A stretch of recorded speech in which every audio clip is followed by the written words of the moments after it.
Hello and welcome.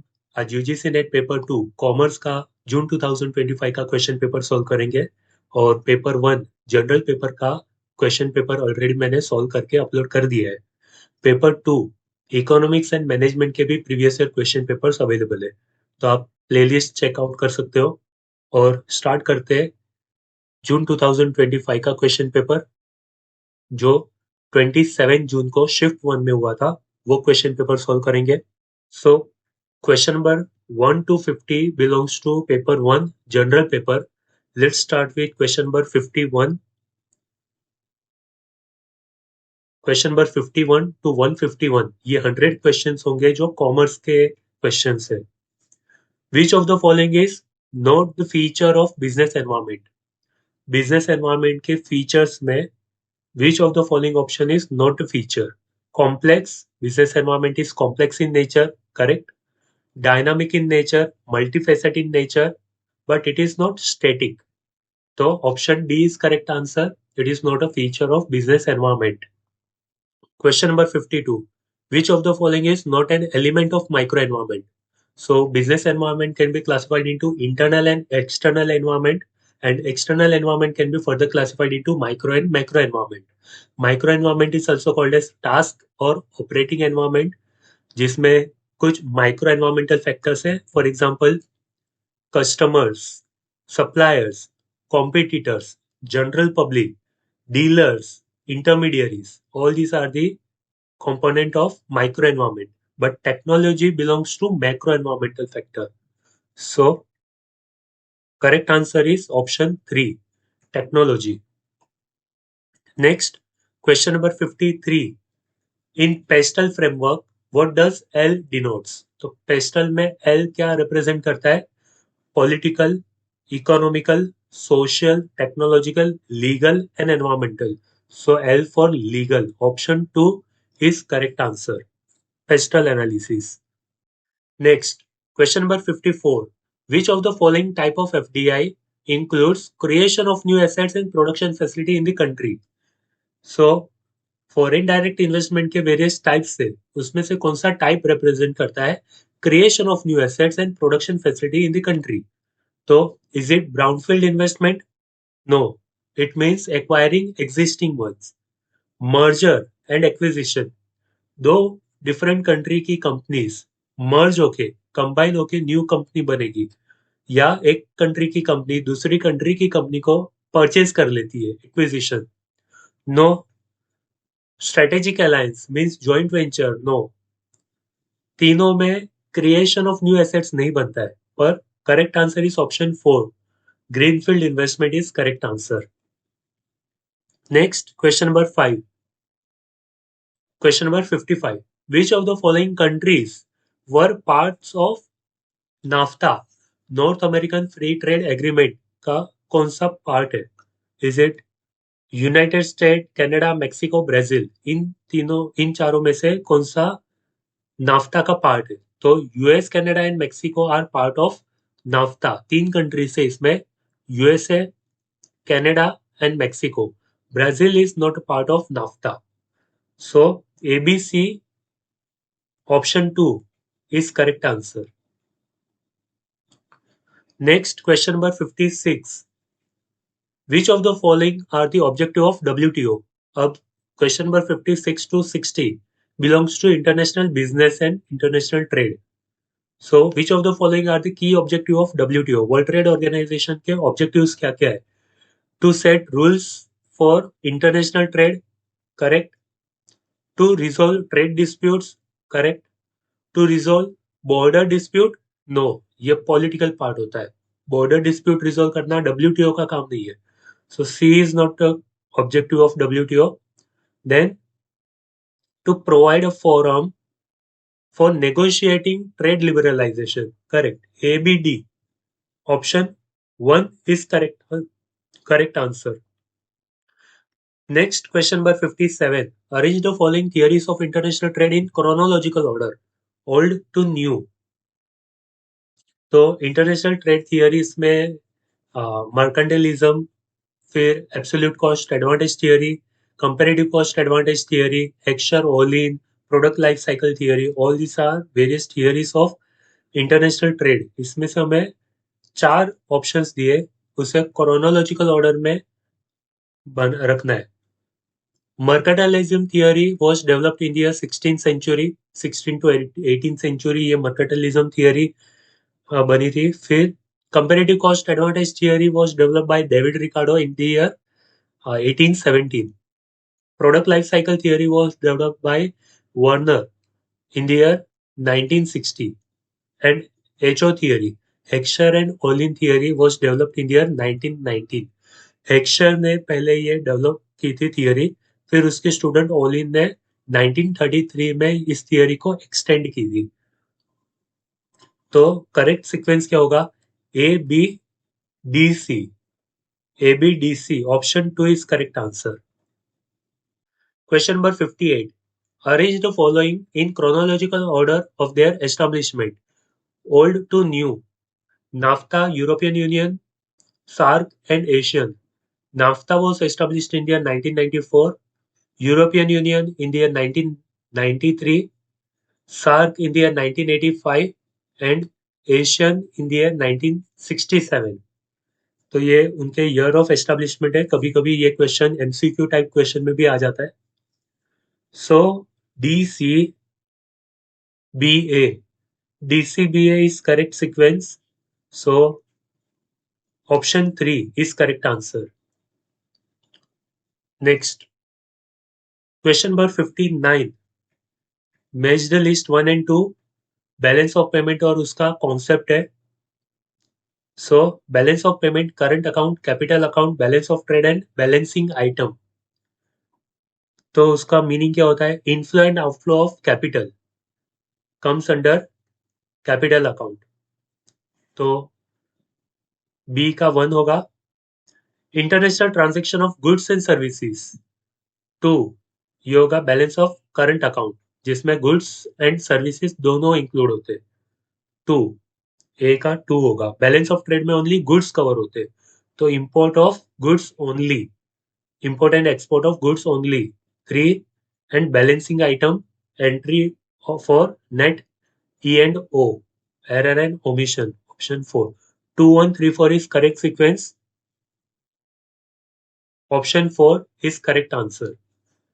तो balance of payment का जो रिसीट एंड पेमेंट अकाउंट वाला जो horizontal balance of payment format है, स्ट्रक्चर है, उसमें ये कवर होता है।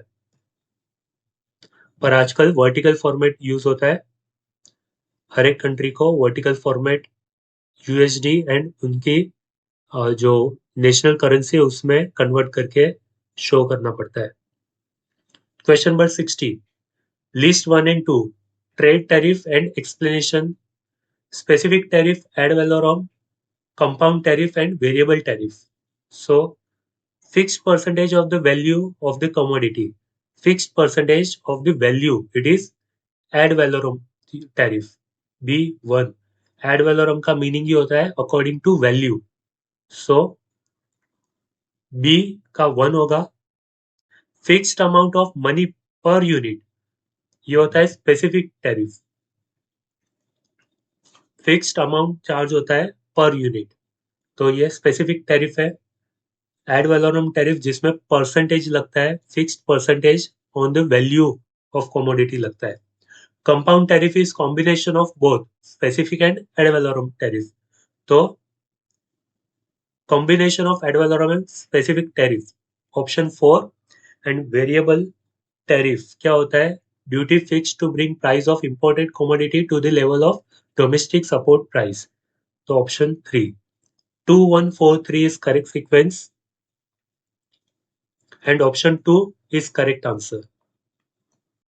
Question number 61, which of the following are the applications of conservatism principle of accounting? Conservatism principle, also called as prudence principle of accounting, इसका meaning क्या होता है?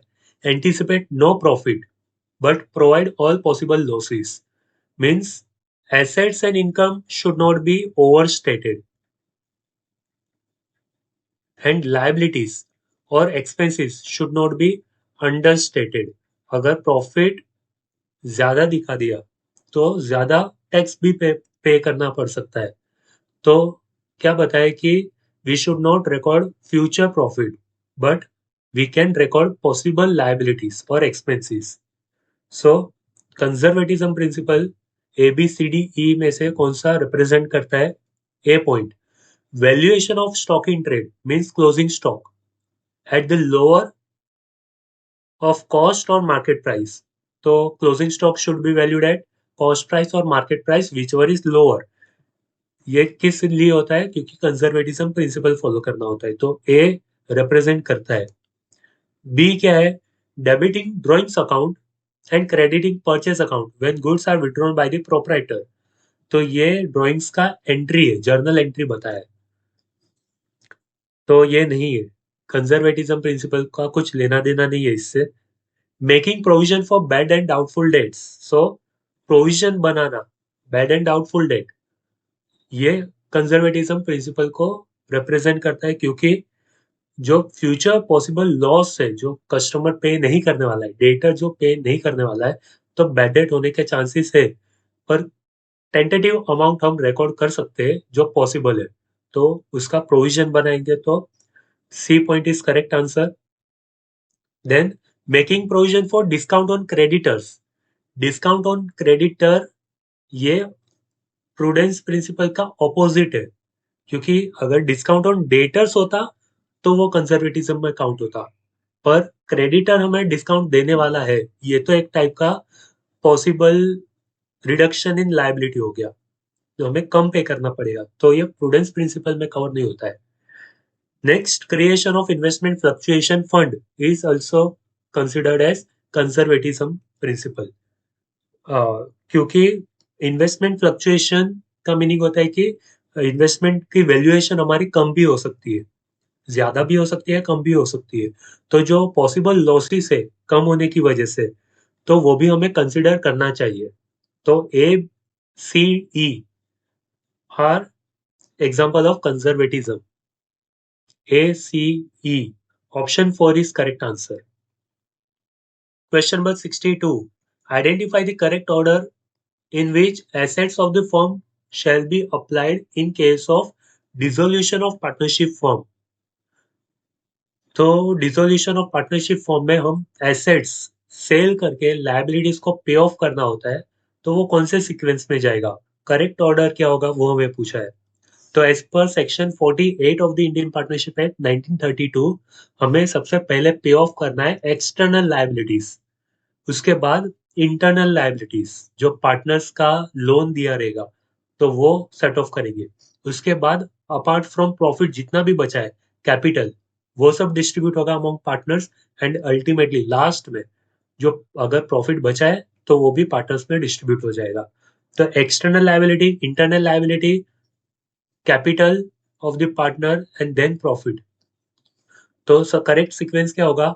A point, paying to each partner ratably what is due to him from the firm for advances as distinguished from capital. Capital के अलावा ऐसी कोई liability है जो पार्टनर ने दी है, तो ये होगा इंटरनल लायबिलिटी.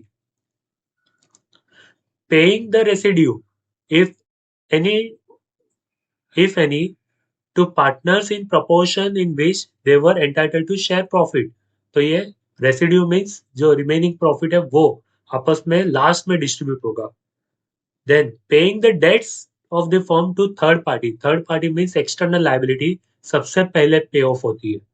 और paying to each partner ratably what is due to him on account of capital. तो प्रॉपर सीक्वेंस क्या होगा?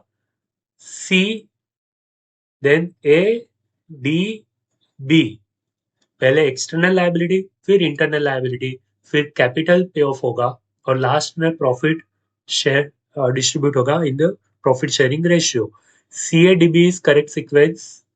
सी A D B, option 3 is correct answer. Question number 63. Which of the following statements are incorrect for amalgamation in the nature of merger? हमें identify करना है ए B C D E में से कौन सा स्टेटमेंट इनकरेक्ट है. For amalgamation in the nature of merger, amalgamation can be of two types in the nature of merger or in the nature of purchase. So हमें incorrect statement related to amalgamation in the nature of merger identify करना है. Option A. All the assets and liability of a transferor company are taken over by transferee company. Correct? Transferee company सारे assets and liability take over कर लेगी. तो option 1 is correct. Shareholders holding not less than 95% of face value of the equity shareholder shares of transferor company become equity shareholder of the transferee company. So statement 2 wrong है क्योंकि it should be shareholders holding not less than 90% of face value. So option B is incorrect. Option C, statement C, purchase payment of purchase consideration may be made in cash per share. No, it should not be made in cash. It should be in equity share of new company. तो ये भी wrong है. D, journal entry for recording merger are passed by pooling of interest method. Correct? Pooling of interest method use करेंगे. और the business of transferor company is not intended to be carried on by transferee company. तो ये incorrect है क्योंकि वो उनके ऊपर है, उनकी मर्जी है कि अगर वो चाहे तो वो कंटिन्यू कर सकते हैं. तो B C E are correct incorrect statement. B C E option 4 is correct answer. Question number 64. Which of the following Ind AS specifically deals with consolidated financial statement? So, Indian Accounting Standard 29, 101, 110 or 41. Option 3 is correct answer. Indian Accounting Standard 110. Next, question number 65. A Limited makes plastic buckets. Selling price per bucket is 210 and variable cost per bucket is 60. Fixed cost of making per bucket is 1,50,000 rupees for the year. The number of bucket to be sold to get profit of 90,000 rupees is dash. तो हमें identify करना है कि कितने number of bucket cell करने पे हमें profit होगा 90,000 रुपीज का. तो इसका प्रॉपर फॉर्मेट है selling price per unit minus variable cost per unit. We will get contribution per unit. फिर उसमें से फिक्स्ड कॉस्ट माइनस करेंगे तो हमें मिलेगा प्रॉफिट और लॉस. ये प्रॉपर सीक्वेंस है. तो selling price is 210, variable cost is 60 rupees per bucket. So 210 में से 60 रुपीज माइनस करेंगे तो मिलेगा 150. अब हमारे पास जो फिक्स्ड कॉस्ट है वो फॉर द ईयर है, पर बकेट नहीं दिया है. यह 1,50,000 रुपीज पर एनम दिया है फिक्स्ड कॉस्ट. और प्रॉफिट रिक्वायर्ड प्रॉफिट है 90,000 रुपीज. अगर हमें 90,000 रुपीज का प्रॉफिट चाहिए और फिक्स्ड कॉस्ट है 1,50,000, तो हमारा कितने क्वांटिटी सेल करनी पड़ेगी. तो requisite of sales in units identify करने के लिए फॉर्मूला है fixed cost plus profit divided by contribution per unit. Fixed cost है 1,50,000 रुपीज प्लस प्रॉफिट हमें चाहिए 90,000 rupees divided by contribution per unit मिला हमें 150. Selling price minus variable cost contribution per unit मिलेगा हमें. सो 1,50,000 plus 90,000 rupees, 2,40,000 rupees divided by 150 contribution per unit हमें मिलेगा 1,600 buckets.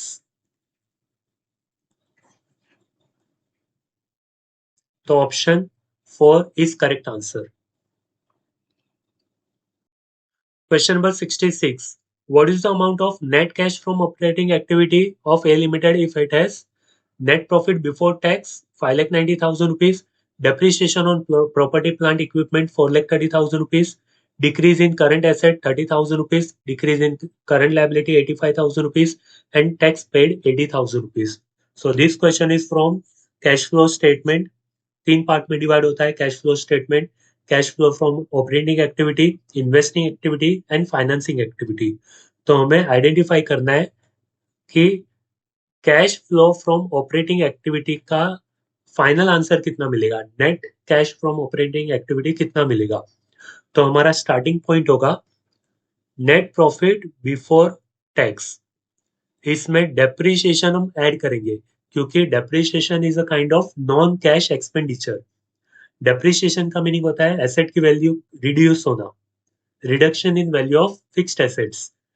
तो एसेट की वैल्यू कम होने की वजह से हमें कुछ पे नहीं करना पड़ता, तो ये नॉन कैश एक्सपेंस हो गया, तो हमें उसे नेट प्रॉफिट बिफोर टैक्स में ऐड करना पड़ेगा ताकि हमें कैश फ्लो मिले, एक्चुअल कैश फ्लो मिले।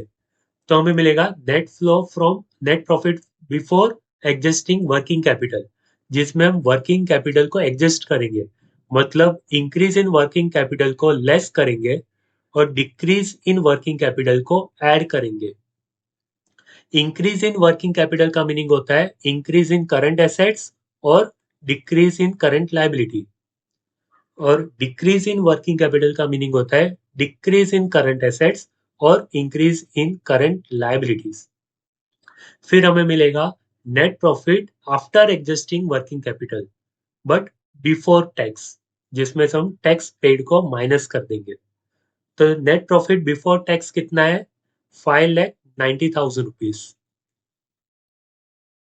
इसमें डेप्रिसिएशन ऐड करेंगे 4,30,000 रुपीज, तो हमें मिलेगा 10,20,000 रुपीज का net profit before adjusting working capital, जिसमें अब डिक्रीज इन करंट एसेट्स को ऐड करेंगे क्योंकि 30,000 रुपीज डिक्रीज है, इसका मीनिंग वर्किंग कैपिटल भी डिक्रीज हुआ, और डिक्रीज इन करंट लायबिलिटी को लेस करेंगे क्योंकि decrease in current liability means increase in working capital, जिसे हमें लेस करना है, 85,000 रुपीज लेस होगा। फिर हमें मिलेगा नेट प्रॉफिट बिफोर टैक्स, तो वो कितना मिलेगा? 10,20,000 rupees minus 85,000 rupees plus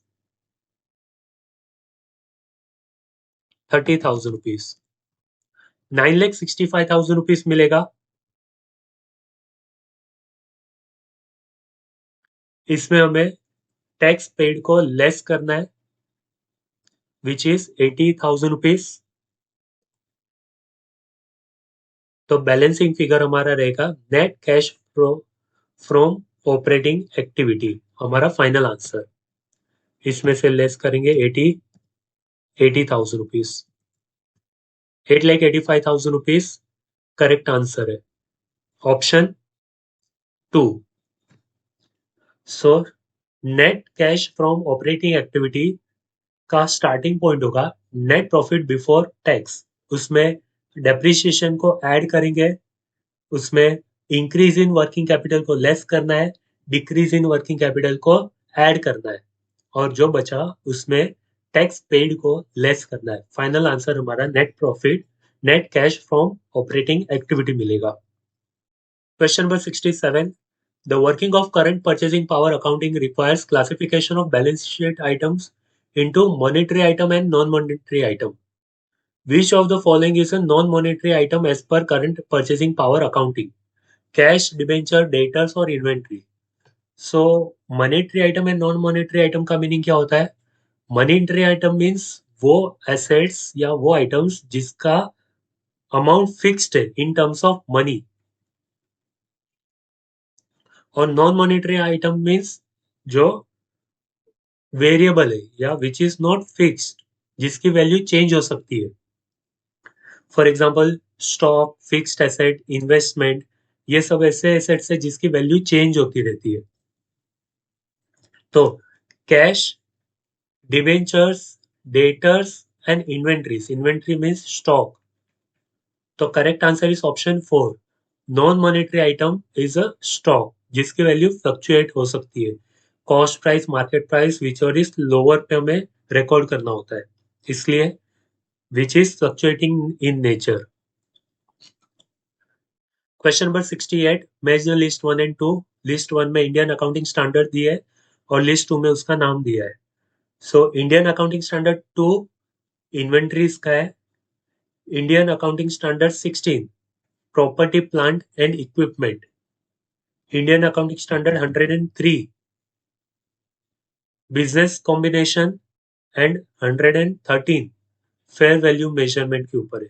so correct sequence क्या है? 3 1 4 2.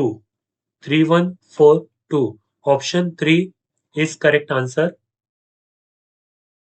Question number 69. Which of the following type of audit report are termed together as modified report as per Standard on Auditing 705? Qualified report, audit report with an emphasis of meta paragraph, disclaimer of opinion report और adverse report. A, C, D correct है. ये emphasise of matter 706 में cover होता है. So option 4 is correct answer. A, C, D. Question number 70. Which of the following statement is incorrect for management audit? Management audit is a statutory requirement. No, it is voluntary in nature. Statutory का meaning होता है compulsory, but it is voluntary. Management audit compulsory नहीं है as per the act. Management audit is a comprehensive and critical review of all aspects of management process, correct? Management audit covers wide area of management activity and may be for more than one financial year, correct? The shareholders or board of director may appoint the management auditor, correct? So option 1 is correct answer. It is incorrect statement related to management audit. Management audit is not compulsory. It is not statutory. It is voluntary in nature. Question number 71 to 75 belongs to Business Economics Unit. The cross price elasticity between two goods A and B is minus 0.8. If the price of goods B rise by 20%, how will demand for A change? तो cross price elasticity of demand का formula है percentage change in demand for goods A divided by percentage change in demand for goods B. तो cross price elasticity हमें minus 0.8 दे दिया है. Equals to हमें ए का आइडेंटिफाई करना है डिवाइडेड बाय बी कितना चेंज हुआ है 20%. सो A equals to minus 0.8 multiply by 20%. तो हमें ए कितना मिलेगा?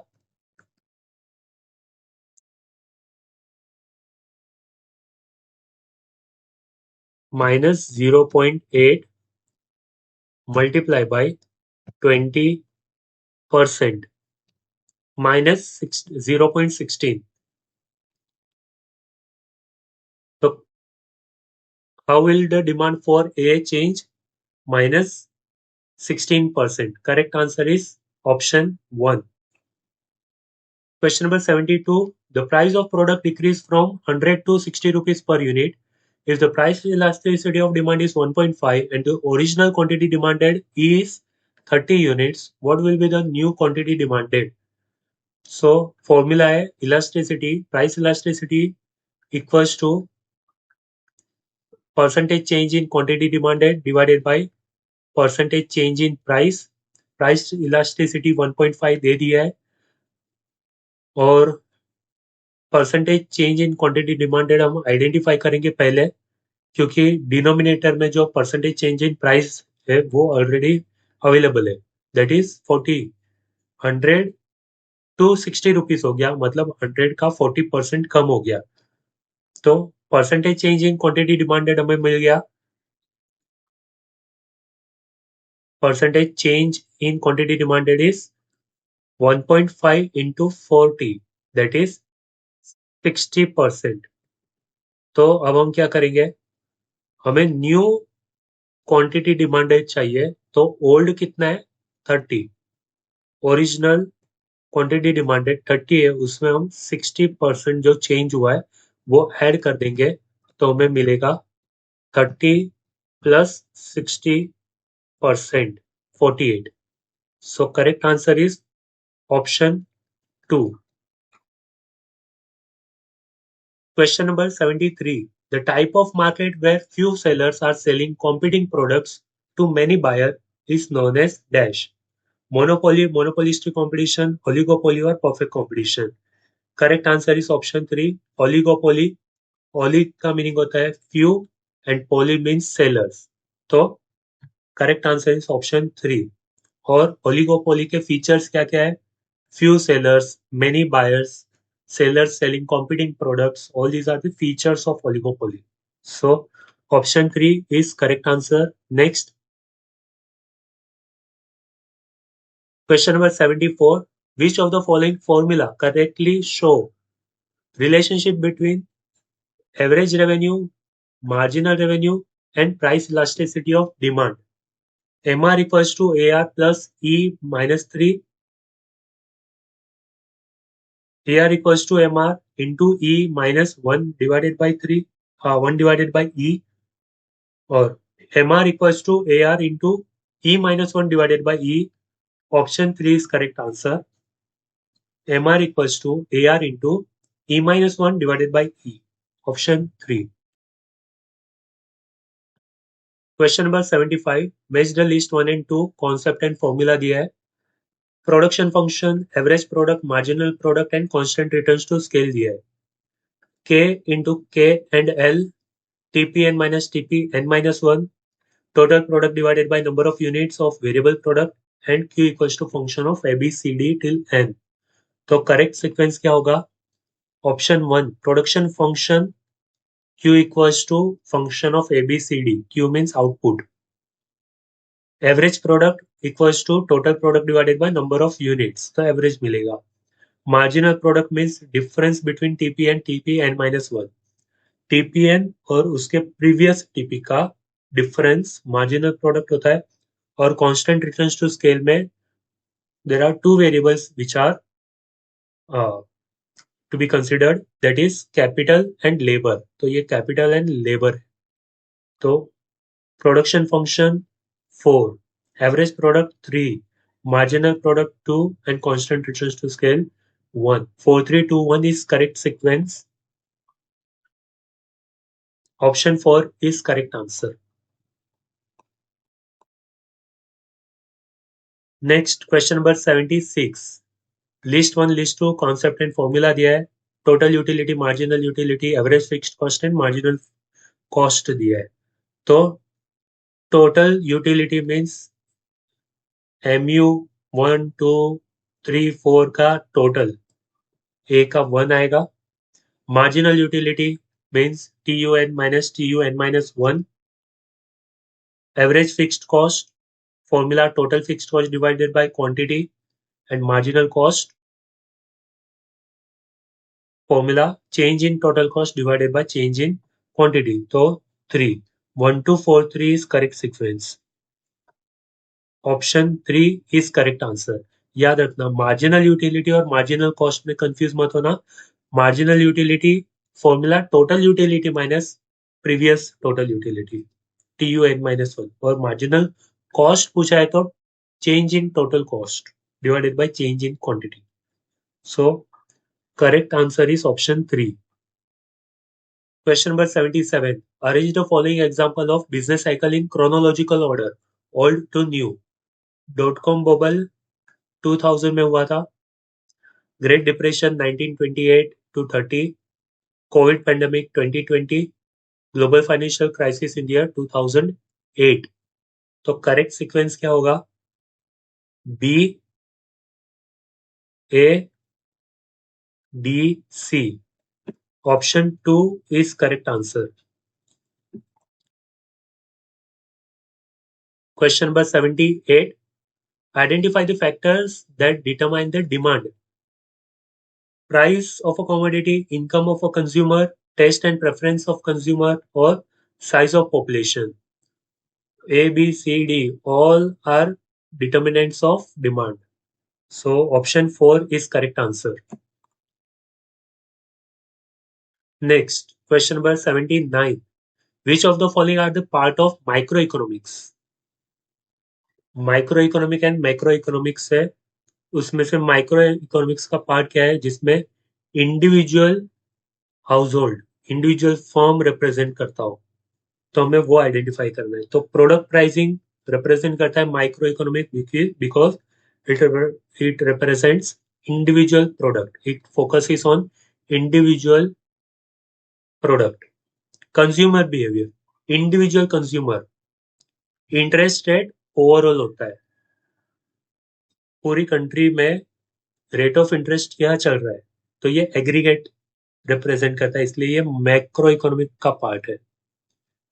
And factor pricing considers micro business because factor pricing में rent, labour, capital, entrepreneur cover होता है। तो option A B D 2 is correct answer. Question number 80. Identify the areas of macroeconomics. National income, balance of payment, level of savings and investment, location of industry and behavior of firms. तो A B C aggregate को represent करता है, macro economics को represent करता है, पर D और ई ये दोनों इंडिविजुअल फॉर्म्स को रिप्रेजेंट करता है। तो A B C only, option 1 is correct answer. Next question number 81. A company, okay, 81 to 85 belongs to financial management. A company hold raw material for 60 days. It gets credit from suppliers for 15 days. Production process takes 15 days. Finished goods are held for 30 days and 30 days is given to the debtors. Calculate the total working capital cycle. तो working capital cycle में हमें एक working capital का process है। Working capital cycle कैसे होता है? पहले तो हमारे पास कैश होता है, ये कैश से हम रॉ मटेरियल परचेस करते हैं फ्रॉम क्रेडिटर्स, रॉ मटेरियल को फिनिश गुड्स में कन्वर्ट करते हैं, फिनिश गुड्स हम सेल करते कस्टमर्स को, वो होते डेटर्स अगर पेमेंट फ्यूचर में मिलने वाला है, और वो कस्टमर फिर से हमें कैश प्रोवाइड करते हैं। तो ये वर्किंग कैपिटल का साइकिल है। इसमें cash to raw material to finish goods जब तक सेल होता है, और डेटर्स जितना टाइम लेते हैं, कस्टमर जितना क्रेडिट पीरियड अलाउ करते हैं हम कस्टमर्स को, वो सब ऐड करेंगे। सिर्फ सप्लायर्स जो क्रेडिटर्स का क्रेडिट पीरियड है वो माइनस करेंगे। तो a company hold raw material for 60 days, add करेंगे। It gets credit from suppliers for 15 days, तो क्रेडिट फ्रॉम सप्लायर 15 डेज हम लेस करेंगे। Supplier means creditors. Production process takes 15 days, तो वर्क इन प्रोग्रेस 15 डेज लेता है। Finish goods are held for 30 days and 30 days credit is given to the debtors. तो 60 minus 15 45 plus 15 60 plus 30 30 60 120 days working capital cycle हुआ। तो correct answer is option 2, 120 days. Question number 82. A company has 10% 20 lakh rupees debentures. The EBIT of a company is 5 lakh rupees and the equity capitalization rate is 16%. Calculate overall cost of capital. तो क्या क्या given information है वो देख लेते हैं। 10% debentures available है जिसकी वैल्यू 20 लाख रुपीस है, EBIT 5 लाख रुपीस है, और इक्विटी शेयर कैपिटल 16% है, पर उसकी वैल्यू कितनी है वो नहीं दिया है। तो सबसे पहले हम value of equity share capital calculate करते हैं। फॉर्मूला क्या है? EBIT minus interest divided by cost of equity. EBIT है 5 लाख रुपीस, इंटरेस्ट कितना है? इंटरेस्ट डिबेंचर के ऊपर मिलता है, तो 20 लाख रुपीस का 10% 2 लाख रुपीस होगा, divided by cost of equity 16%। तो 5 lakh minus 2 lakh, 3 lakh divided by 16%, 18,75,000 rupees मिलेगा वैल्यू ऑफ इक्विटी। और सेकेंड स्टेप होगा calculate cost of capital. Formula क्या है? EBIT divided by value of firm.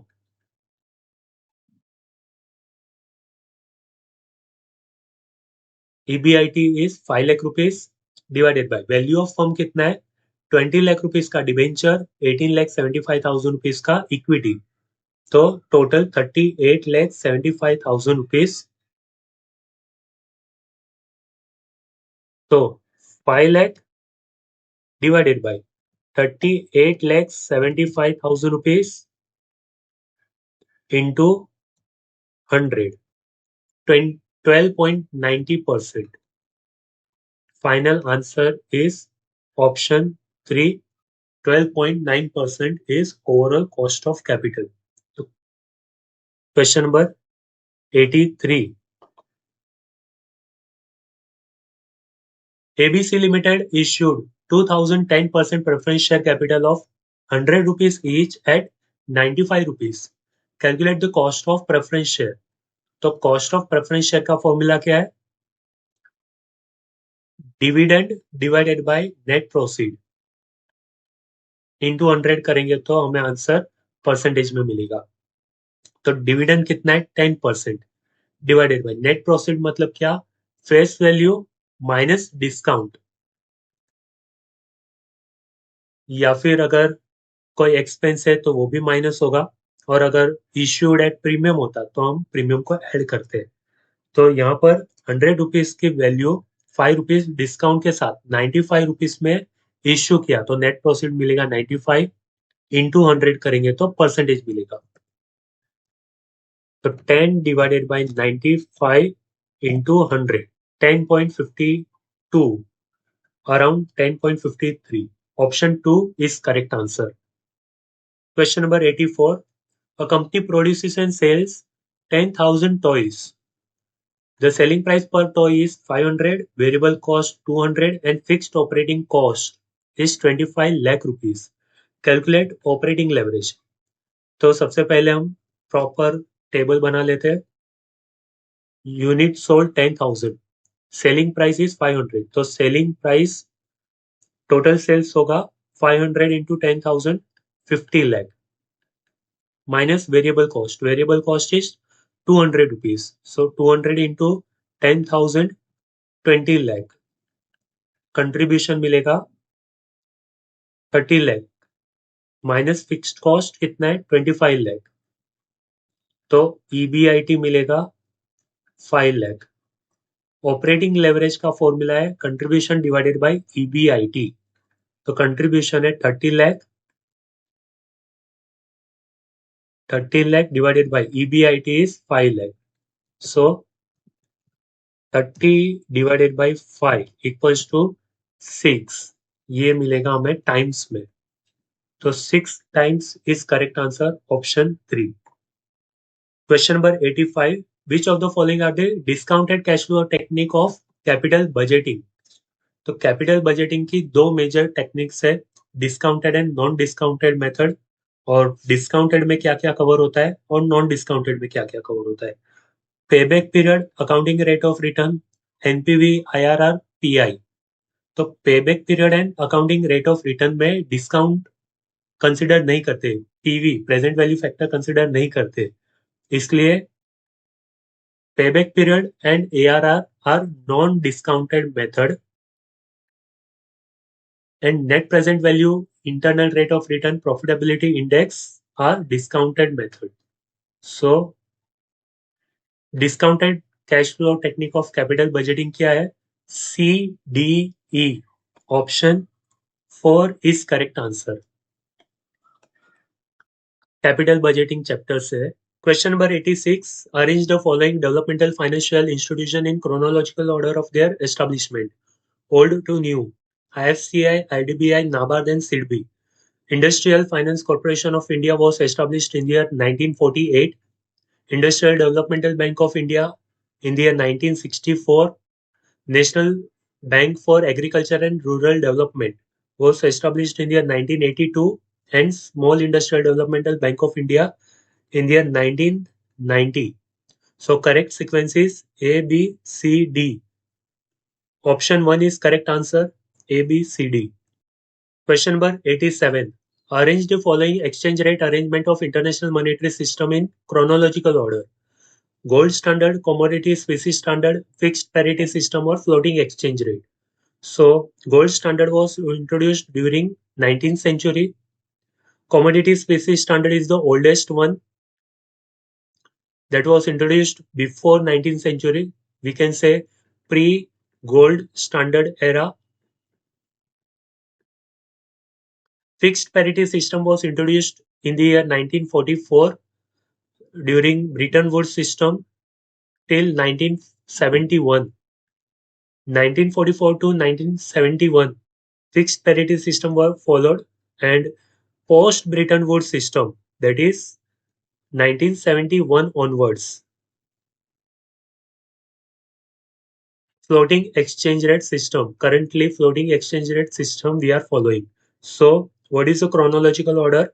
The oldest one B, then 19th century gold standard A, fixed parity system and floating. So BACD is correct sequence. So option 2 is correct answer. Question number 88.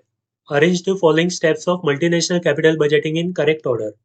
Capital budgeting के क्या क्या steps है? सबसे पहले हमारे पास available होगा initial investment, जिसे cash outflow भी बोलते हैं. फिर हमें आइडेंटिफाई करना होगा कैश इनफ्लो कितना है. फिर प्रेजेंट वैल्यू फैक्टर जो अवेलेबल होगा उसके साथ मल्टीप्लाई करेंगे cash inflow and cash outflow, तो हमें मिलेगा पीवीसीआई एंड पीवीसीओ. फिर जो मेथड हमें पूछा रहेगा वो कैलकुलेट करेंगे. So what will be the correct steps? Estimate net cash flow from the project, मतलब cash inflow. Determine net investment outlay, means cash outflow. Apply appropriate evaluation technique, means net present value, internal rate of return और profitability index. हमें क्या पूछा है वो हमें calculate करना होगा. Identify appropriate discount rate. Discount rate means present value factor.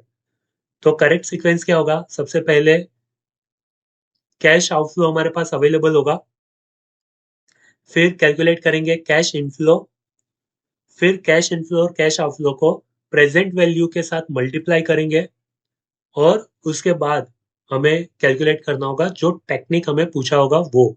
So correct sequence will be BADC and BADC. Option 4 is correct answer. BADC is correct sequence. Cash outflow, cash inflow, PVCI and PVCO, then NPV या IRR जो भी पूछा होगा वो calculate करेंगे. NPV का formula PVCI minus PVCO, PI का formula PVCI divided by PVCO. तो कैपिटल बजटिंग फाइनेंशियल मैनेजमेंट से पूछा है. Question number 89. Major list 1 and 2. List 1 में कॉन्सेप्ट है, लिस्ट 2 में फॉर्मूला है. Present value, future value of annuity and present value of annuity. Formula क्या है? प्रेजेंट वैल्यू का फॉर्मूला है cash flow divided by 1 plus R raise to T. Future value का formula है cash flow multiply by 1 plus R raise to T. Future value of annuity का formula क्या है? R multiply by future value I F A, and present value annuity का formula है R multiply by PV I F A. So option क्या रहेगा? 2143. 2143 option 1 is correct answer. Question number 90. List 1 and list 2 terms and explanation दी है. Nostro account, vostro, bid and offer, इसके meaning क्या होता है वो पूछे. Account held by foreign bank with a local bank is vostro account. Option 1. तो B का है 1. An Indian bank Swiss franc account with bank in Switzerland, ये होता है nostro account. Foreign bank account के रिलेटेड ये सारे कॉन्सेप्ट है. फिर price at which the dealer is willing to buy another currency is bid price. और offer price क्या होता है? Price at which the dealer is willing to sell another currency. तो करेक्ट सीक्वेंस इज 2134. याद रखना, bid price means buying price या the dealer which is the dealer willing to buy, और offer price means जो price पे हम cell करना चाहते हैं. So offer price is also called as ask price. Okay. 2134 is correct sequence. 2134 option 2 is correct answer. Question number 91. What is the harmonic mean of two numbers whose arithmetic mean and geometric mean are 30 and 24 respectively? हमें HM calculate करना है two numbers का जिसका AM is 30. तो AM का formula क्या है? Average क्या होता है? दो डिजिट का एडिशन करके डिवाइडेड बाय 2 करेंगे तो हमें एवरेज मिलेगा. That is arithmetic mean which is 30. तो A plus B divided by 2, 30 multiply by 2, 60. Then geometric mean क्या होता है? Square root of AB. Geometric mean is 24. तो AB का स्क्वायर रूट 24 है तो 20 AB इक्वल्स टू 24 का स्क्वायर. तो 24 का स्क्वायर कितना होगा? 24 मल्टीप्लाई बाय 24, 576. अब हार्मोनिक मीन क्या होता है?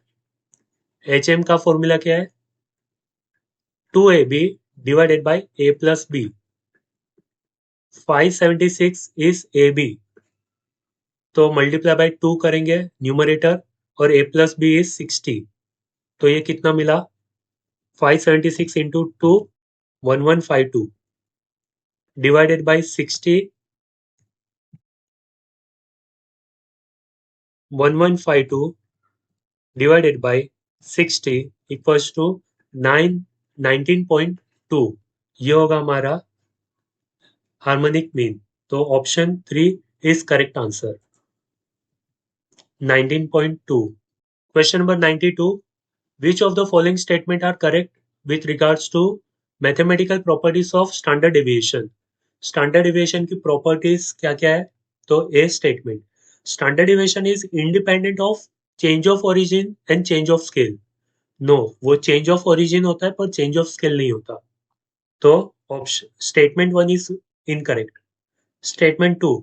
Standard deviation is independent of change of origin but not change of scale. तो statement 2 is correct. Statement C. Standard deviation of first and natural number is square root of n square minus 1 divided by 12. तो ये correct है. Statement D. The standard deviation of first and natural number is square root of n square minus 1 divided by 6. हमने पहले ही identify कर दिया है. D incorrect. For moderately skewed distribution standard deviation is 0.8 of mean deviation. Correct. B, C, E are correct statement and option 2 is correct answer. Question number 93. List 1 and 2 are given. Relative measures of skewness और formula दिया है. Carl Pearson's coefficients of skewness, Bowley's, Kelly and moment दिया है. Carl Pearson's coefficients of skewness का formula क्या है? Mean minus mode divided by standard deviation. Bowley's का formula है Q3 plus Q2 minus 2 median divided by Q3 minus Q1. Kelly's का formula है P90 plus P10 minus 2 median divided by P90 minus P10. और moment coefficient का formula है mu3 square divided by mu2 cube. तो correct sequence क्या है? 4 3 2 1 और correct answer is option 2. Question number 94. Which of the following are the properties of regression coefficient? A, B, C, D, E options दिए. Choose the correct statements. A point. The coefficient of correlation and the two regression coefficients have the same sign. Correct. The coefficient of correlation is harmonic mean between regression coefficient. No, it should be geometric mean. C. If one regression coefficient is greater than unity, the other must also be greater than unity. No. If one regression coefficient is greater than 1, then other must be less than 1. Both cannot be greater than unity. So C is also a wrong statement. D. If one of the regression coefficient is greater than unity, the other must be less than unity. Yeah. D is correct. The regression coefficient are independent of change in origin but not of scale. correct. A, D, E are correct statement. A, D, E and option 4 is correct answer. हमने अभी recently previous कुछ question पहले ही discuss किया था. Regression coefficient are independent of change in origin but not of change in scale. Question number 95. If random variable of x follow Poisson distribution such that p of x equals to 1, which is equal to 4p of x equals to 2. So for Poisson distribution,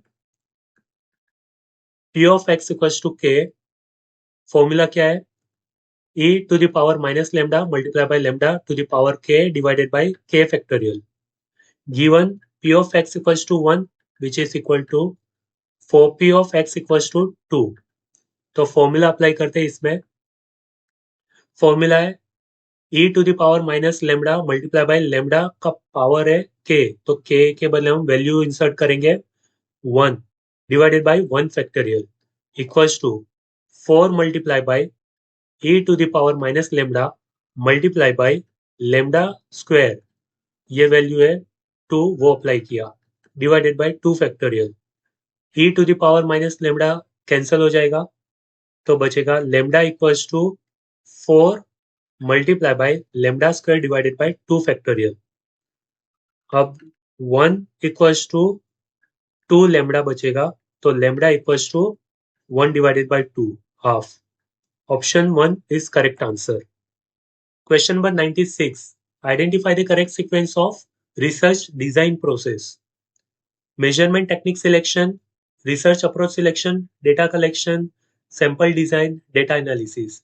So first step will be B, research approach selection. First we have to decide whether we are going to use qualitative approach or quantitative approach or mixed approach. Then how variables will be measured. So A point. Then what to study, sample design. Then how data will be collected, by primary data collection method or secondary data. So 4 and 5th will be E, how data will be analyzed. So B, A, D, C, E. Option 2 is correct answer. Question number 97. The questions that are actually asked from the respondents are known as dash. Management question, research, investigative or measurement questions. Option 4 is correct answer. Measurement questions means detailed questions which are asked at the time of survey or interview or questionnaire, etc. So option 4 is correct answer. Question number 98. Identify the correct sequence of sample design process. Determine the sample size, select the sample technique, selection of sampling frame और defining target population. तो सबसे पहले होगा हमें population identify करना होगा, फिर इसमें से सैम्पलिंग फ्रेम बनाएंगे, फिर सैम्पलिंग टेक्निक आइडेंटिफाई करेंगे और फाइनली सैंपल साइज सिलेक्ट करेंगे उसमें से. तो करेक्ट सीक्वेंस क्या होगा? Population, sample frame, technique and sample size. DCBA is correct sequence. Option 4 is correct answer. Question number 99. The parametric test that can be used for hypothesis testing of paired sample is dash. T-test, Z-test, chi-square और Mann-Whitney test. तो T-test and Z-test are parametric test. chi-square and Mann-Whitney non-parametric test है. तो 3 और 4 तो वैसे ही cancel हो जाते हैं. T-test is used for comparing mean of two related groups. So हमें paired sample के बारे में पूछा है तो option 1 is correct answer, क्योंकि Z-test is used when sample size is greater than 30. So option 1 is correct answer, T-test. Question number 100. List 1 and 2 are given. Component commonly present in research report and content. Prefatory information, introductory, main research and supplementary information. So executive summary is found at the beginning of research report and summarizes the whole research report. So prefatory information, executive summary. Glossary सबसे last में होगा, which is supplementary information. Problem definition introductory में हो जाएगा और research design main body में होता है. तो करेक्ट सीक्वेंस क्या होगा? 1, 3, 4, 2. 1, 3, 4, 2. Option 4 is correct answer. 1, 3, 4, 2. Question number 101. A type of validity which demonstrates statistically a relationship between scores on selection procedure and job performance is called test validity, criterion, content, or construct validity. Option 2 is correct answer, criterion validity. It measures how well one variable, that is selection procedure, predicts outcome, that is job performance. So option 2 is correct answer. Question number 101. The ongoing process of systematically identifying, assessing, and developing organizational leadership to enhance performance is known as dash. Strategy and workforce planning, predictive workforce monitoring, succession planning, or managerial judgment. Correct answer is option 3. Succession planning. Question number 103. Keeping a record of uncommonly good or undesirable example of an employee's work-related behavior and reviewing it with the employees at the predetermined time is known as dash. Behaviorally anchored rating scale, critical incident method, paid comparison method या mix standard scale. तो question में पूछा है कि अगर किसी भी employee का वर्क रिलेटेड बिहेवियर सही नहीं है तो उनके साथ 1 to 1 प्री डिटरमाइंड टाइम पे मीटिंग होता है, रिव्यू होता है, तो उसे क्या कहेंगे? जनरली ये होता है at the time of appraisal. तो option 2 is correct answer. It is critical incident method. Question number 104. Metric structure can be made more effective by following which of the guidelines given below? Metric structure क्या होता है? It is an organizational structure where an employee reports to two different managers. तो collective learning, coordination and integration of skill for obtaining the stream of technology? No, it is not related to technology. Define the objectives of the project or task. Clarify the roles, authority and responsibility of manager and team members. Ensure that influence is based on knowledge, information rather than on rank. Balance the power of functional and project manager. Correct. B, C, D, E, all are correct.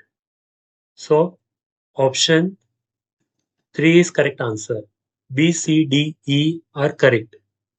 Next, question number 105. List 1 and 2 are given. Job enlargement, description, specification, enrichment. Meaning पूछा है. A list of jobs, human requirements, that is the requisite education, skill, personality, etc. तो ये list को बोलते हैं specification, job specification. A list of jobs, duties, responsibilities, reporting relationship, working condition and supervisory responsibilities, इसे बोलते हैं job description. Assigning the works, additional same level activities, तो ये होता है जॉब एनलार्जमेंट. एडिशनल से ही पता चल जाएगा. और last, redesigning the jobs in the way that increases the opportunity for the workers to experience their feelings of responsibility, achievement, growth and recognition is job enrichment. तो करेक्ट सीक्वेंस क्या है? 3, 2, 1, 4. 3, 2, 1, 4. Option 1 is correct answer. Question number 106. SBI came into existence in the year 1947, 50, 55, 69. Correct answer is 1st July 1955. Earlier it was Imperial Bank. तो 1955 में वो SBI हुआ. Next, 107. A term loan becomes NPA if its interest or installment of principal remains overdue for a period more than it is 90 days as per RBI norms. 90 days है non-performing assets. Question number 108. An unsecured short-term promissory note negotiable, transferable by endorsement and delivery with a fixed maturity period. Issued at discount by credit-worthy corporates, primary dealer and all India financial institution is known as dash. T-bill, commercial paper, certificate of deposit या repo. The correct answer is option 2.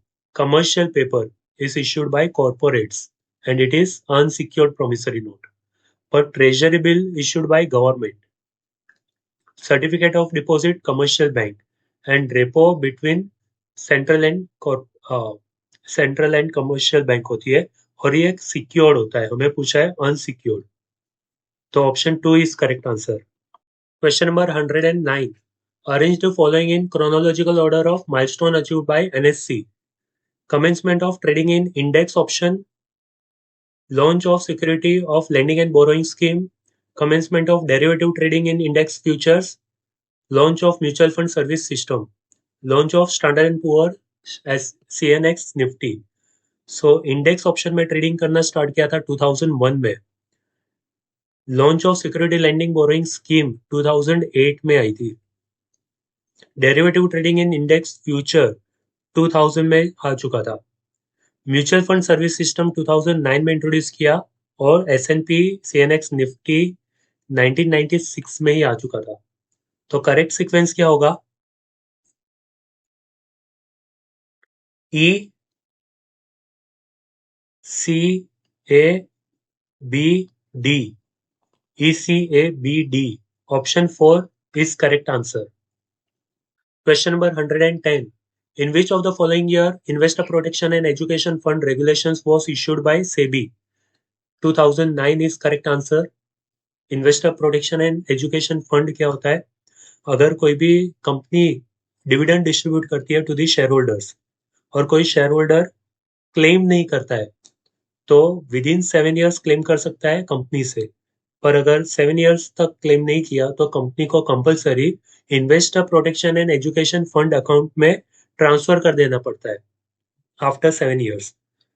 फिर भी अगर 7 years के बाद भी अगर claim करने आएगा तो उनको प्रॉपर रीजन के साथ अगर क्लेम किया तो उनको डिविडेंड मिल सकता है. पर आजकल डायरेक्टली बैंक अकाउंट में क्रेडिट हो जाता है डिविडेंड, इसलिए आजकल ये प्रॉब्लम्स नहीं होती है. पर फिर भी हो सकता है कि इन्वेस्टर ने शेयर होल्डर ने अपना बैंक अकाउंट बंद करवा दिया हो या फिर कोई रीजन की वजह से क्रेडिट सक्सेसफुल नहीं हो पाया तो 7 ईयर्स का टाइम पीरियड होता है. अगर शेयर होल्डर को पता है तो वो कंपनी से डिविडेंड क्लेम मांग सकता है, वरना आफ्टर 7 ईयर्स ये अकाउंट में ट्रांसफर करना पड़ता है कंपनी को. Next question number 111.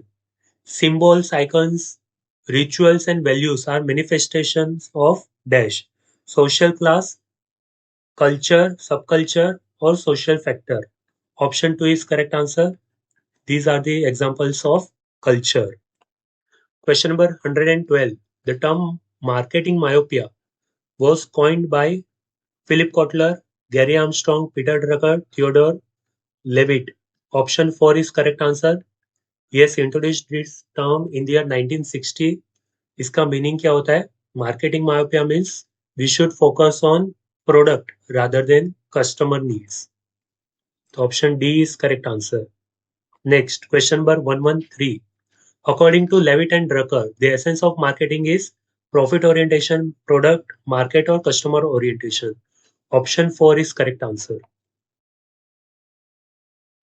Question number 114. Arrange the following human needs as per Maslow's hierarchy of needs. Social, safety, esteem, psychological, self-actualization needs. तो करेक्ट सीक्वेंस क्या है? Psychological needs D, फिर safety needs B, social needs A, esteem needs C और self-actualization E पे. तो D B A C E is correct sequence. D B A C E. Option 1 is correct answer. Question number 115. Arrange the following stages of adoption process in correct order. Means अगर कोई भी new product customer try करना चाहता है तो adopt करने के stages क्या होंगे? Interest, awareness, trial, evaluation and adoption. तो सबसे लास्ट स्टेप होगा अडोप्शन. पर फर्स्ट स्टेप क्या होगा? अवेयरनेस. फिर ही विल सीक इंफॉर्मेशन. तो बी ए फिर इवेल्यूएशन करेगा तो D, trial, test the product C and last में ई, अडोप्ट. तो BADCE option 4 is correct sequence. Question number 116. Which of the following methods belongs to the category of demand और market based pricing, surge pricing, premium pricing, what the traffic can bear pricing और discount pricing, parity pricing. तो ये सब होता क्या है? Surge pricing changes with demand level. For example Ola Uber में होता है वो कि पीक आवर्स में ज्यादा प्राइस चार्ज करेंगे, नॉन पीक आवर्स में कम प्राइस चार्ज करेंगे। वैसे premium pricing means demand based pricing, means जैसे ज्यादा डिमांड होगी वैसे उसकी प्राइस भी प्रीमियम लेवल पे सेल करेंगे इनिशियल लेवल पे। तो वो फॉर एग्जांपल आईफोन में होता है। What the traffic can bear pricing means how much customer is willing to pay. For example, hotel rooms. फिर discount pricing, it is cost based pricing और competitive based pricing.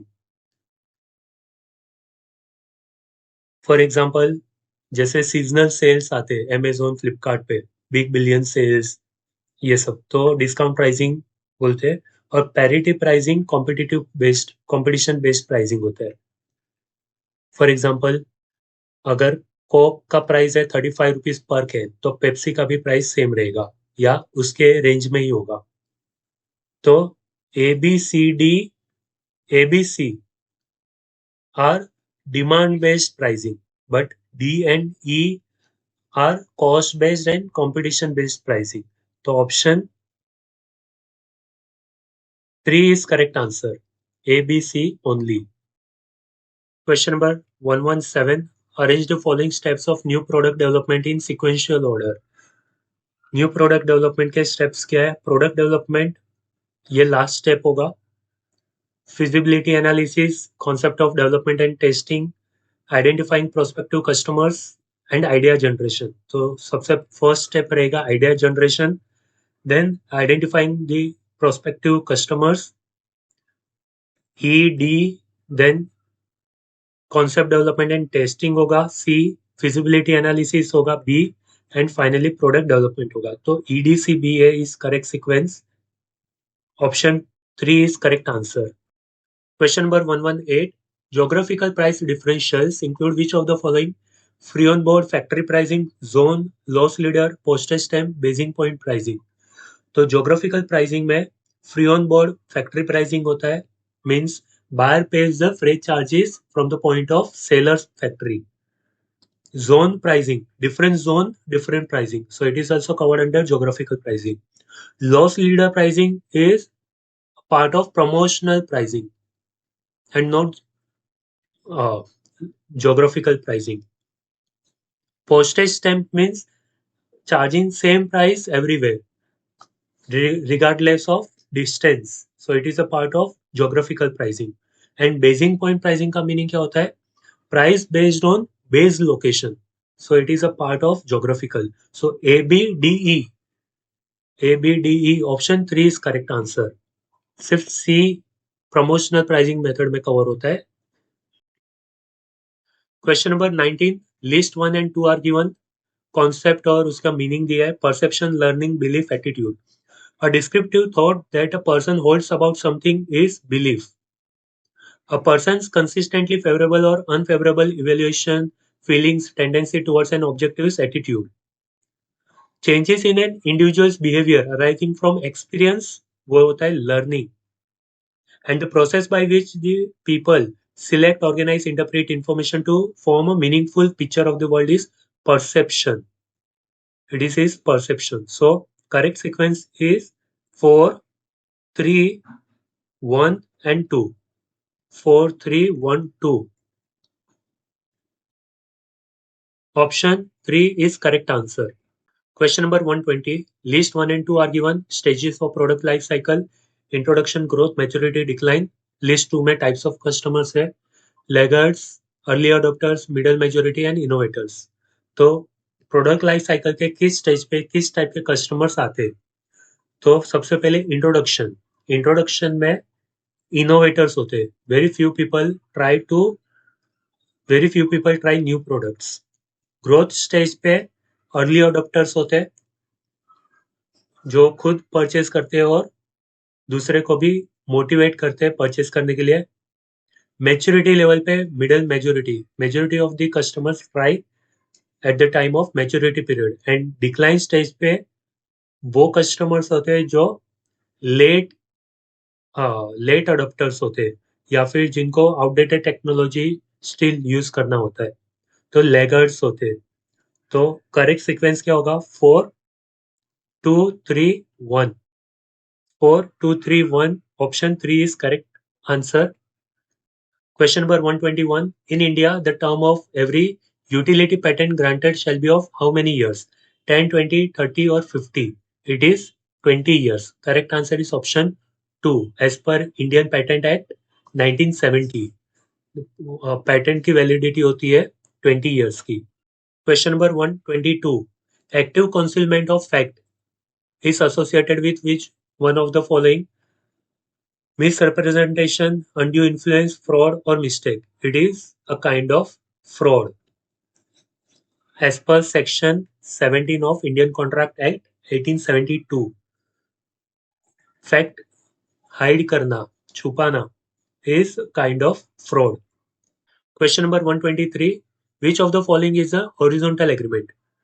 Tie-in agreement, resale price maintenance, cartel और exclusive distribution. Cartel is correct answer. इसका meaning क्या होता है? It is an agreement between producers producing similar type of product. क्या agreement होगा? To fix price, divide the market and restrict the output. मतलब अगर production कम करेंगे या लिमिटेड करेंगे ताकि डिमांड ज्यादा होगी तो प्राइस बढ़ा सके, तो it is a illegal activity as per competition act. तो option 3 is correct answer.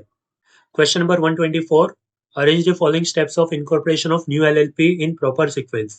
Reserve LLP name, preparation of document, procure, digital signature, LLP incorporation and DIN PAN 10 application, drafting and filing LLP agreement.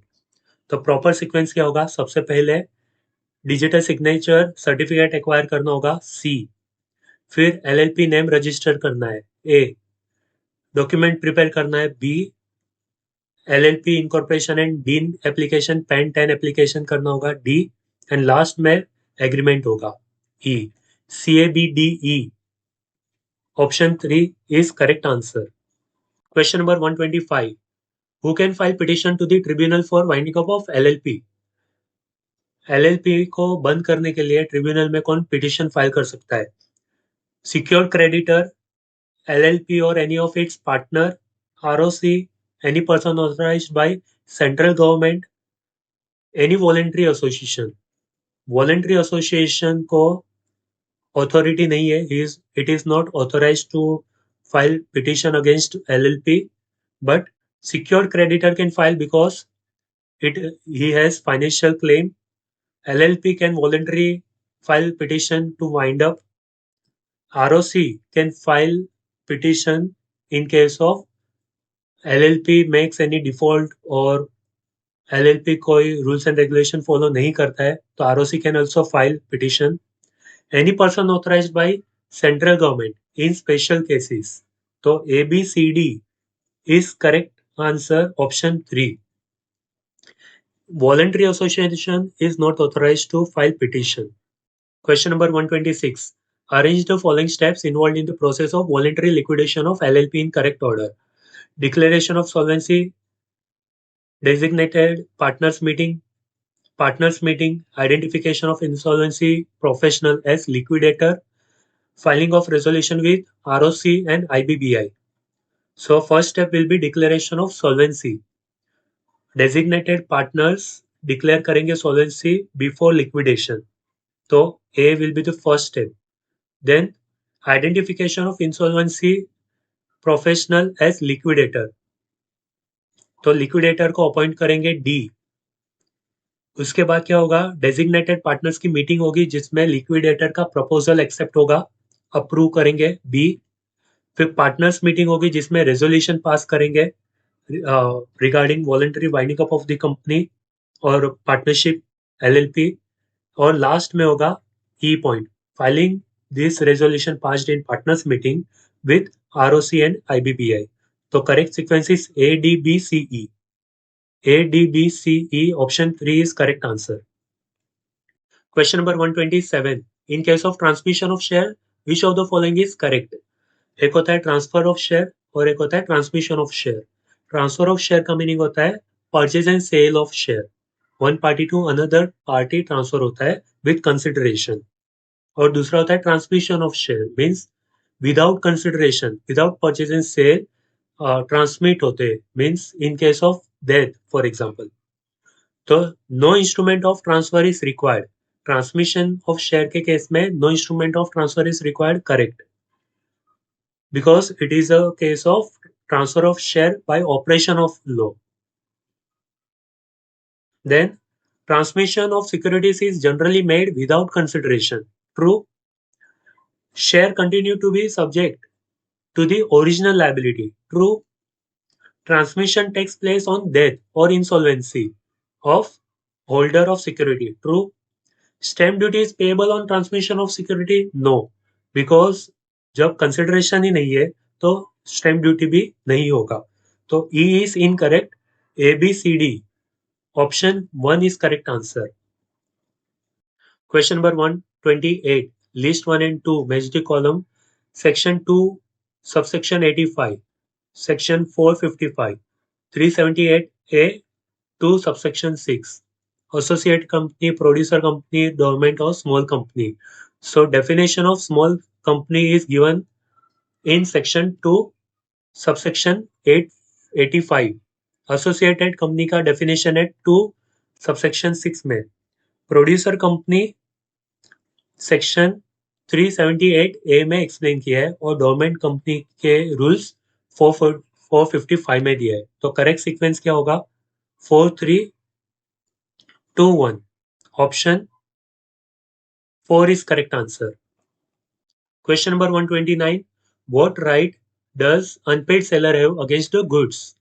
Right of lien, right to sue for specific performance, right of resale, right of stoppage of goods in transit, right to reorganize possession of goods.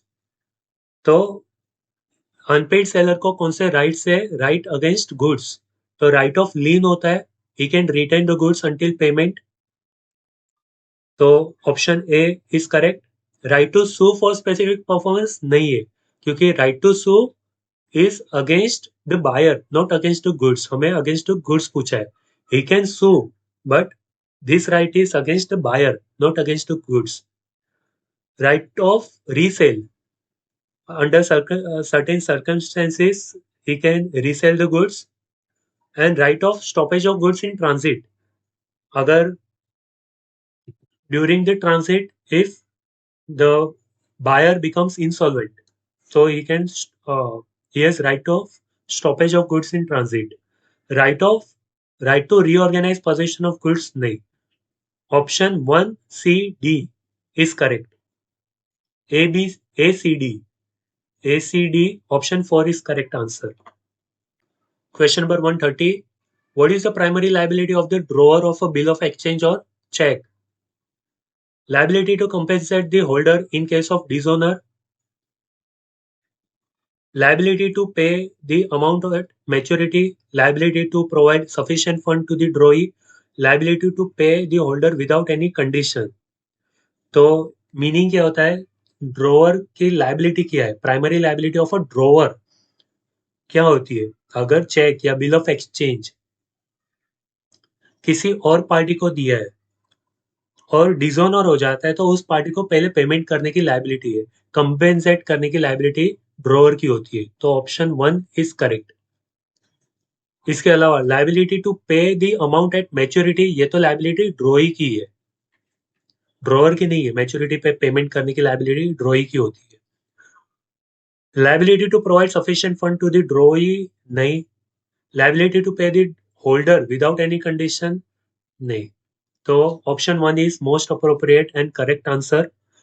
इसका meaning क्या होता है कि अगर drawer ने bill draw करके ड्रॉई से accept करवा के लिया और वही बिल या चेक किसी थर्ड पार्टी को दिया है, तो वो थर्ड पार्टी का पेमेंट पहले क्लियर करने का काम इसका होता है अगर डिसऑनर हो जाता है तो. Option 1 is correct answer. Question number 131. If the employee pays tax within the parameter of alternative tax regime under section 115 BSE. Then from assessment year 25-26, standard deduction from the salary income is dashed. Nil 50,000 or gross salary, whichever is lower, 75,000 or 40,000. The correct answer is option 2. It is 50,000 or gross salary. Next, question number 132. List 1 item, list 2 section दिए. Deduction in respect of medical insurance premium, deduction in case of person with disability, deduction in respect of interest on loan taken for higher education, and deduction in respect of contribution to Agnipath scheme. Section 80CCH, 80D, 80U, 80E. तो सबसे पहले 80U disable person के लिए होता है, person with disability के लिए 80U है. एजुकेशनल लोन है तो interest on loan for higher education के लिए 80E है. 80D है मेडिकल इंश्योरेंस प्रीमियम के ऊपर, और अग्निपथ स्कीम को कंट्रीब्यूट करने के लिए CCH है. तो करेक्ट सीक्वेंस क्या है? 2, 3, 4, 1. Option 3 is correct answer. याद रखना, person with disability 80U, medical insurance premium 80D, interest on education loan 80E, and Agnipath scheme का contribution CCH. Question number 133. The scheme of partial integration of tax or non-agriculture income with income derived from agriculture is applicable if an individual has option 1 non-agriculture income of more than exemption limit or agriculture income exceeding 5,000 rupees. यहाँ पर और नहीं and आना चाहिए. 5,000 rupees वाला limit बराबर है, तो option 4 is correct answer. Non-agriculture income of more than exemption limit and agriculture income exceeding 5,000 rupees. Option 4 is correct answer. Question number 134. In case of income of an individual includes income of 25,000 rupees of his minor child in terms of section 64IA. Such individual shall be entitled to an exemption under section 1032 of 1,500. Correct answer is option 2. 1,500 per child up to 2 child exempt होती है. Question number 135. Which of the following requirement have to be satisfied in order that an SSE is entitled to claim deduction under section 91 for doubly taxed income? The SSE must have been non-resident in India in the relevant previous year. NRI eligible नहीं होते, तो option 1 wrong होगा. The SSE must have been the resident in India in the relevant previous year. Correct. Income must have been accrued or arisen to him during the previous year in India. It is not relevant. Income must have been accrued or arisen to him during the previous year outside India. True. In respect of that income which accrued or arose outside India, he must have paid by deduction or otherwise tax under the law in force in the country in question. Correct. BDE is correct answer. So BDE option 3 is correct answer. Question number 137. Any SSE except an eligible SSE in respect of eligible business referred to in section 44AD or 44ADA must pay up to 75% of advance tax payable on or before 15 June, 15 September, 15 December और 15 March of previous year. तो question को simplify कर देते हैं. जो bracket में irrelevant information दिया है उसको इग्नोर करते हैं. अब देखते हैं क्वेश्चन में क्या पूछा है. Any assessee must pay up to 75% of the advance tax payable. तो एडवांस टैक्स के क्राइटेरिया क्या है? The assessee must pay 15% of advance tax on or before 15 June, 45% before 15 September, 75% before 15 December and 100% before 15th March. तो 75% advance tax कब पे करना है? On or before 15 December of previous year. तो correct answer is option 3. Question number 138. Which of the following statements are correct with regards to tax avoidance? याद रखना, tax planning, tax avoidance, tax evasion, तीनों terms different है, तो उसका meaning समझ जाओगे तो आप तीनों को इजीली डिफरेंशिएट कर सकते हो. Statement A, tax avoidance is legitimate arrangement of affairs. Legitimate का मीनिंग होता है legal arrangement in such way so as to minimise tax liability. True. Tax avoidance क्या होता है? टैक्स लायबिलिटी को रिड्यूस करने के लिए लीगल मूव होता है, इलीगल नहीं होता है, याद रखना. इलीगल क्या होता है? टैक्स इवेजन होता है. There is an element of malified motive involved in tax avoidance. Malified means bad intent. No, malified motive नहीं होता.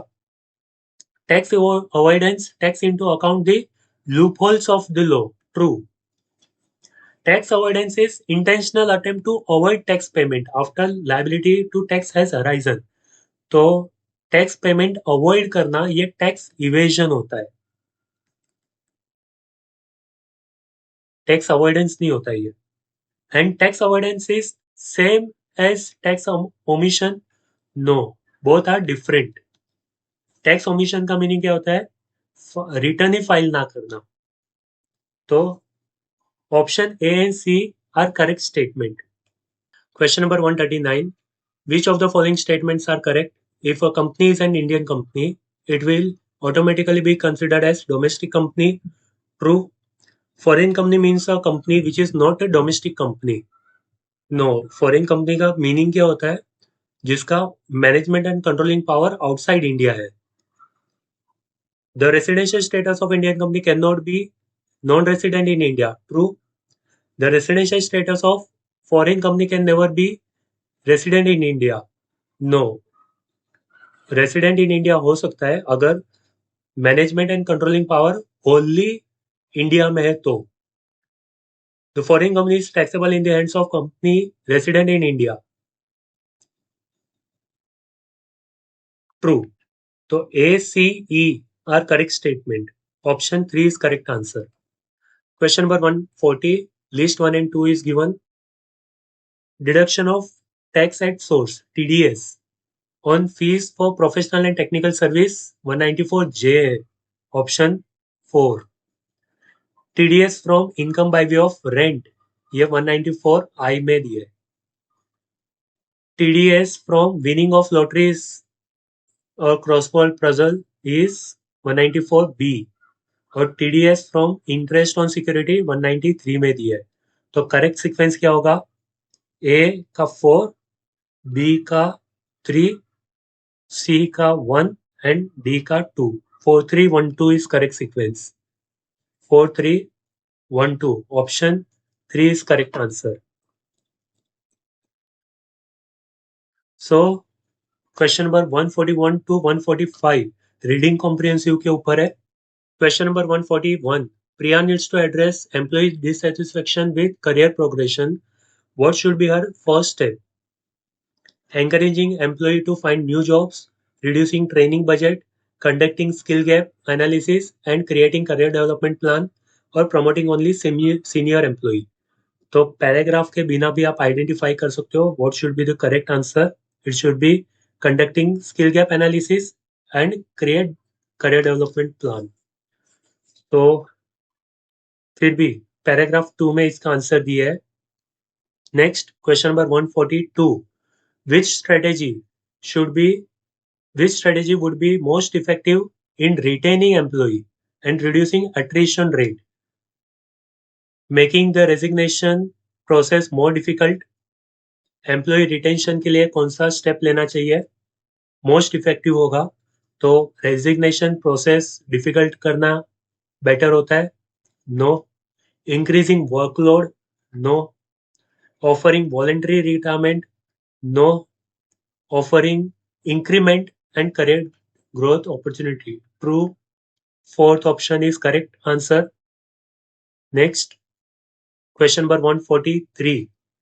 To convince senior management about HR investment, Priya should highlight dash the number of training program conducted, the positive feedback of customer, the financial impact of HR initiative on business growth, and the employee performance appraisal method. So correct answer is option 3. Next, question number 144. If Priya wants to use HR analytics to predict labor turnover means जो labor काम छोड़ के चले जाते हैं वो, which data should she analyze? तो employee social media engagement, attrition trend and exit interview feedback, the number of training program or the number of leaves taken by the employee. So option 2 is correct answer. He should analyze attrition trend and exit interview feedback. Question number 145. Which HR strategy can help to develop future leaders in organization? Implementing intensive employee development program? True. Hiring only external candidate for leadership role? No. Implementing performance linked bonus?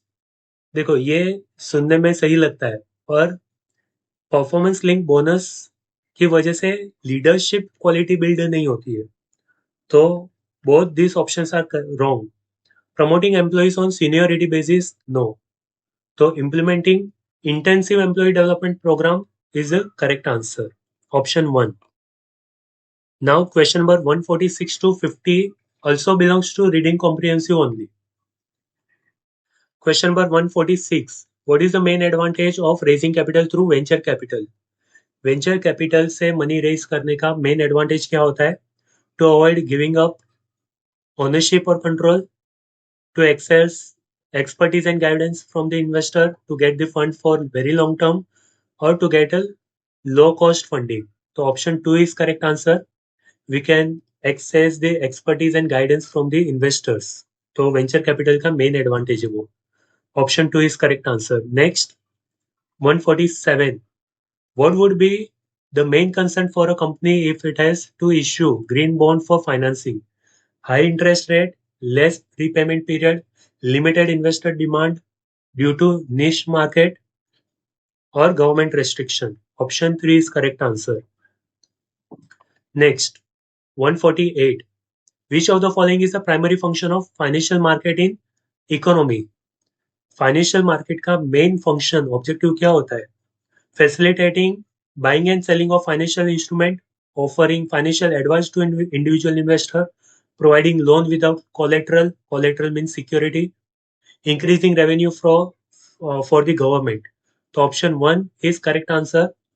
The primary objective or function of financial market is to channelize funds from the saver to investor, means facilitating buying and selling of financial instruments. Option 1 is correct answer. Next, in a volatile stock market, how the company can reduce financing risk when raising funds through equity? Issue share only when the market is at peak? No. Raising fund through long-term bonds only? Reduce dividend payout to increase internal fund? Or diversify source of funds by combining debt and equity financing? Option 4 is correct answer. इसका meaning होता है diversification, equity और debt सबको combine करके fund raise करो. तो option 4 is correct answer. And question number 150, last question. The company is considering corporate bond as a funding option. Which factor is most likely to affect the interest rate of bond? The number of projects completed by the company, the interest rate on government security, the credit rating of the bond, or level of FDI. तो option 3 is correct answer. जब credit rating company bond का credit rating देती है, उसके basis पे उसके ऊपर का इंटरेस्ट फ्लक्चुएट करता है, डिपेंड करता है. मींस जिसका क्रेडिट रेटिंग पुअर है वो ट्राई करेंगे कि ज्यादा से ज्यादा इंटरेस्ट रेट प्रोवाइड करे, और जिसका क्रेडिट रेटिंग 5 स्टार है या फिर अच्छा है, तो उनका क्रेडिट जो इंटरेस्ट रेट होता है वो सेम होगा as compare to same as market rate होता है. तो option 3 is correct answer. So here we have completed paper 2 commerce June 2025 क्वेश्चन पेपर. मैंने 2023 से 25 का यूनिट वाइज और year wise commerce economics management के पेपर 1 और पेपर 2 के क्वेश्चन पेपर्स के वीडियोस अपलोड कर दिए, तो आप चेकआउट कर सकते हो। Happy learning, bye.